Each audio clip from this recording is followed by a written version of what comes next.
The idea there is it's not supposed to be posted all over the internet. That's the idea. Right. Yep. So how that goes, we'll see. But the better that people are at being good about it, the more stuff we can post in there. Yep. And that's one of the perks of being part of that early backing crowd on the Kickstarter. So I like Tubstep. At least lie to us. Okay. Are the backer forums for the alpha talk as well? We'll probably end up having a specific forum for the alpha. This is just like anyone that's a backer or a pre-order gets into this, so you can pre-order and get into it at any point. Yeah. Alpha we almost definitely will want to. By beta, we might be able to just put that in the backer forum and have beta conversation there, but kind of depends where we're at by that point. So the backer forum, is that actually accessible now? Yeah. Okay. And basically, as soon as if you haven't finalized already, the first time you log into the forums after you've finalized your backer pledge, you pretty much get immediate access to it. We automatically flag your account for access to the forum, so you shouldn't need to ask for permission or anything. So the forum is at uberint.com/forums. Yep. Are we ready? Okay. Right. So I'm going to move over to Thanks, the couch here. Hang out with Steve-O. Good. How you doing? Good. How are we looking on framing? You guys are perfect. Okay. So I want to introduce Steve. Everybody should be familiar with him, well, for the most part anyway, as he is the art lead and kind of art visionary for this game. And so, the last live stream that we did, we showed off some kind of like work in progress, rendering type stuff. Here we want to show off a little bit of one of the biomes that we're working on and what it looks like. Before we show you guys this stuff, I want to prerequisite this by saying that these are art concepts, and you may look at it and go, oh, there's a lot of vertical height variation or things like that that could affect gameplay. If things break gameplay or affect gameplay in a negative way, we'll change them. But we want to try some interesting stuff. So I'll let you take it away a bit here, Steve. All right, cool. So we're working on a desert biome for the Earth-type planet, and this is what we have here. So the goal of the train is to basically create a canvas for the player to build bases and have areas for combat. So there's a lot of things you have to consider, and most of all is making sure the units read well and that we can easily identify the units and that they pop and all that kind of stuff. So this is what we got. We ended up with something like this. So what we want to do is have units nice and clean and readable. So what we've done with the color is made the units kind of higher contrast and more saturated, and the terrain more muted and pastel. So you can see the ground here. It's kind of it's a little bit lighter in color, so the units can have areas of contrast. You see the dark areas and lots of ambient occlusion baked into those little crevices and dark shadows. So I got to ask a question here, Steve, because I'm looking at this and it doesn't look a whole lot like the video. Right. Yeah. Where's the swirl? Swirls are coming.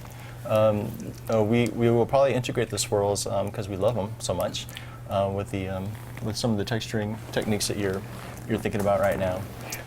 We still want it to be kind of chunky and blocky. That's why you see the geometric detail in some of these things popping out of the planet surface here are still pretty chunky, but we still want to have enough detail so that when you zoom in close to a unit, that the detail level of the rocks and the bushes and stuff still makes sense. The actual kind of technology behind the terrain system, we showed them a little bit of the planet generator, but we haven't really talked about the actual way that it works. We're really trying to do something a little bit different here than most games. I mean, the idea behind this terrain here is that we're able to basically have a complex, arbitrary kind of manifold mesh for the terrain. So you can see with these towers and stuff, there's vertical things. It's not like a traditional kind of height field terrain engine. It's all built out of pieces that fit together in different ways and actually kind of can intersect each other. And it's completely dynamic. I mean, that's the whole idea behind the game, is so we can smash the planets together and chunk stuff out at runtime. There's cracks out there that are carved into the ground. We can do that kind of carving during the game, which is pretty cool. It is cool. So yeah, there's a lot of consideration because we're not building this, we're not handcrafting every planet, of course. It's all procedural. So we have to basically think of art in terms of rule sets instead of custom-made everything. So all these elements have to work together. So these big columns, for example, we have to find a way to make them cheaply because we'll be populating an entire planet with it. So most of the detail you see in here is actually with normal mapping and texture mapping. There's only a few of these rock objects, and those rock object features or props are used to kind of blend between some of these big columns. So we're managing poly count that way, keeping the poly count low, but implying detail. So this is a concept, but basically this concept is built out of the same kinds of pieces that we use in the actual planet generator. That's the kind of general idea. Yeah, exactly. So yeah, these columns are still pretty low poly.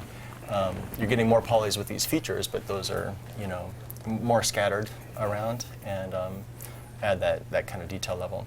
So it's probably a little too detail leveled. We'll probably pull it back just a little bit because we kind of like that funky, kind of blocky look. You can see this big crack, for example, that John was talking about. It's still very polygonal, which is a cool style. And the purpose of that is to, you know, again, you can see that it's darker in these areas, so that a user can check that out and say, hey, that's not a passable area. So you want to be strategic about where you build your base, knowing that there's a big crevice there. Lighter areas again for the units, and you know, you get a really quick visual read on where you can build a base and what would be the most strategic area to kind of start populating your. Yeah, it's interesting because, you know, one of the things that we're looking at here is the ability to do much more height variation, and we're not really 100% sure how that's going to affect the gameplay. I think it's going to open up some interesting possibilities, but the entire planet obviously isn't going to be like this. There's going to be plenty of open areas and all this kind of stuff. Yeah. But we're pushing on some of the more complicated pieces because those are the harder bits to kind of get right. You know, making an open flat plane with some trees on it isn't frankly all that interesting. This kind of stuff, you know, pushes the limits of what we're trying to do. Yeah, exactly. And so yeah, there's a lot of problems we need to solve. Like texture blending, for example, is another thing that we've been discussing on how we're going to handle. Like how many layers of texture? Like you can see here, we've got a sand layer, and we've got kind of an exposed rock area, and then that kind of blends into a more solid rock area, and then that blends into like that rubble stuff that goes up into these columns. So, you know, how are we going to get those things to blend properly in a procedural way?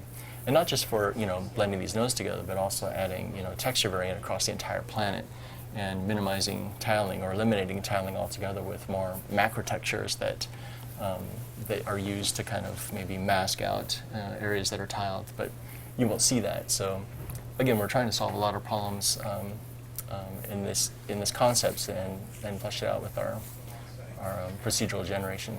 Yeah, it's a pretty interesting set of problems actually, and I think we have good solutions for most of it at this point. Yeah. It's not all 100% running yet, but it's coming along pretty well. Yeah. So this is all generated in 3D Studio Max, and what we've tried to do is to mimic what the lighting model might be in the engine. So you can see there's one key light, and then there's an ambient light or a fill light. There's ray trace shadows. We probably won't have ray trace shadows, but some that looks like a facsimile of ray trace shadows. And ambient occlusion. Yeah. And there's ambient occlusion in there for sure to bake some of those details into the geometry a little bit. So basically, it's a really simple lighting setup in Max to kind of mimic what we'll have in the engine too, just so we can, you know, keep an eye on performance. And so, as I said, we're going to release these into the backer exclusive forum, with the idea that things get released in there are not supposed to just get uploaded to every site on the internet. So hopefully people are responsible with their access. We'll see what happens there. Yeah. Sounds good. Yeah, I'm pretty happy so far. It does look radically different than the video, but this is the difference between something that you put together quickly and taking that vision, you know, all the way out. And there is a lot more crunchy detail here, and I think that's reflective of, you know, of us just really looking at it and spending time on it and saying what really looks good here. Exactly. It still, you know, still has that kind of cartoony look to it, but it's a little bit more sophisticated. Yeah, and again, we're still playing with the look. We'll probably modify it from here as well, and it's just a matter of iterating and seeing what looks good and seeing how all the biomes work together and how the planets work with each other. So it is definitely a process. Okay, so anything else you want to say before we wrap this segment? We're just going to continue making new biome concepts and hopefully have some more stuff for you soon. All right. I guess are we ready on the other side?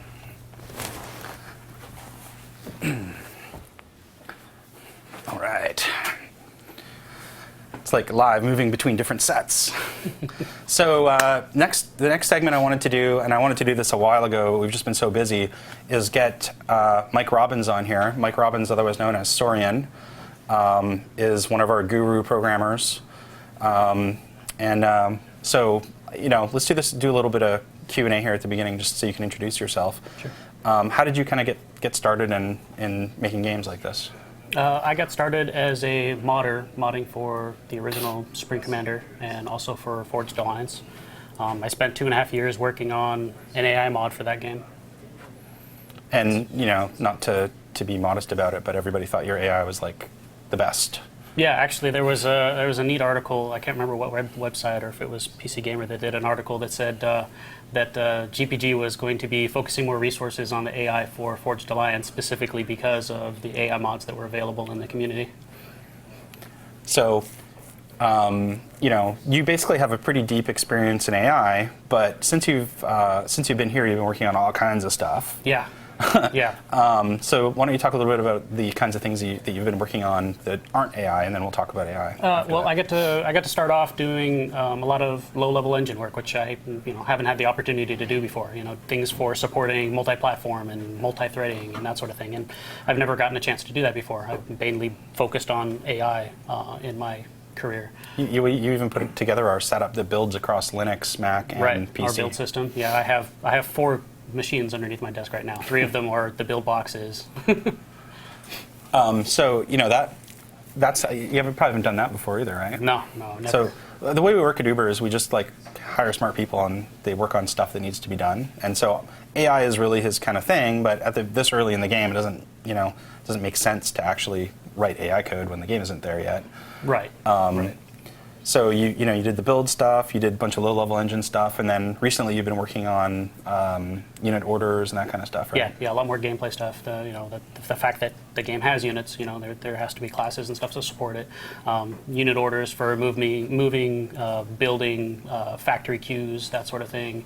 And then my most recent addition has been the resource system, which metal and energy, and actually having build orders take that metal and energy and producing it and that sort of thing. So, and then this morning, of course, we were talking about weapon implementation, because we're basically moving on to that right now. Hoping to move on to that so that we can actually have like a white box, things blowing other things up. So, as far as the AI goes, so somebody's saying the resource system is outlined. We've always said metal and energy. I don't know if we need to go into much more detail than that. No.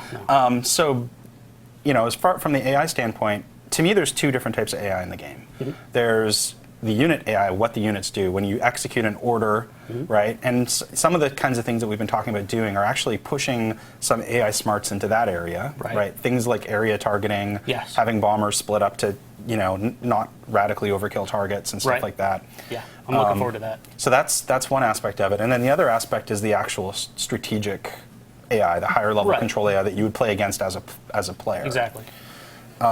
So, you haven't actually worked on it yet, right? But I know you have a lot of ideas of what you want to do. Yeah. So what are kind of some of the top things that you think are interesting there?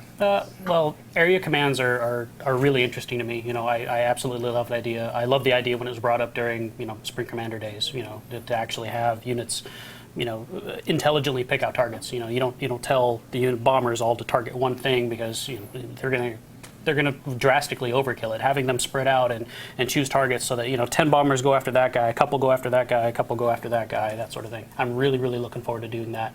As far as the strategic AI, I'm definitely going to make use of neural networks again for this AI. I think that was a really good choice for Spring Commander 2, and I think it'll be a really good choice for Planetary Annihilation as well. So why don't you talk a little bit about the kind of geeky details of how that works? Well, I could get really geeky. How geeky do you want it to get? Well, get like a couple minutes worth of geeky. Couple minutes worth of geeky. Okay. Let's see. The neural networks were used in Spring Commander 2 to have platoons of units determine whether or not they should stick around and fight or run away. I mean, that's what it boiled down to. But it also told them who they should attack first. It's not just, hey, should I attack or should I run? It's who's the best target to take out before I either have to run or, my platoon ends up, getting destroyed. And So how does it figure that out? it takes information from the battlefield.